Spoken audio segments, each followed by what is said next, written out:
really proud today to be here to discuss an issue that I think has affected so many Floridians, and that's the cost of health care, particularly the cost of prescription drugs. And I heard day in and day out from people who had to pay an awful lot of money for prescription medication. It's also one of the leading drivers of costs for businesses and small businesses. You know, they don't necessarily like taxes, but they can deal with it because Florida's pretty good. They don't necessarily like a lot of regulation, but we've done good streamlining that. Now the biggest hurdle is paying for the health insurance, and a lot of it is through because of the prescription drugs.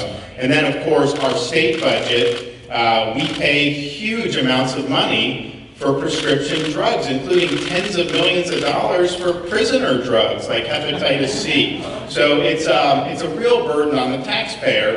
And so today, I'm here to take action to address the problem. And this is something that we will be doing in conjunction with the Trump administration. And basically what we're going to be doing is recognizing that some of these same drugs, if you were just in Canada, would be a fraction of the price that we pay here. So that with the authority and process provided in the 2003 Medicare Modernization Act, I'll be working with the Trump administration and the legislature to create a prescription drug importation program to bring Floridians less expensive, FDA-approved prescription drugs from Canada.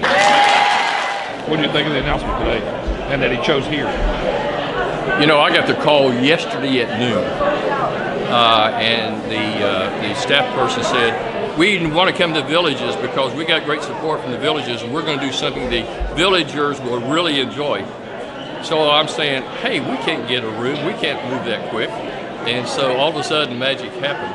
But clearly what he is doing to try to save Floridians money, the prescription drugs, is a home run. To me, it's a no-brainer.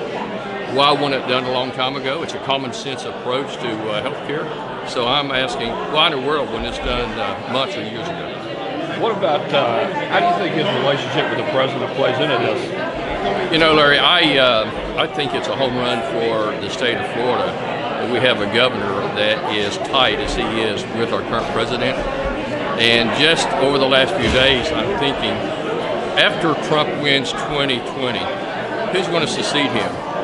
And, you know, I wouldn't be surprised if Trump is not thinking that a great governor that's done a good job in Florida might not be a bad candidate. So I think his relationship with the president is a home run for all of us, to be honest with you. So how would you feel about that if he's the next in line?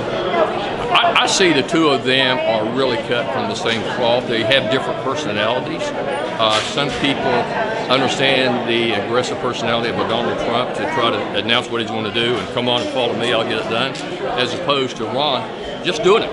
And then after he does it, he tells us what he's doing, or he'll come in and make a little announcement like this. We had no idea that he's going to be making this announcement. So they have two different styles, but as far as their core values, to make America great, to make Florida great, I think they're very, very similar in their core values.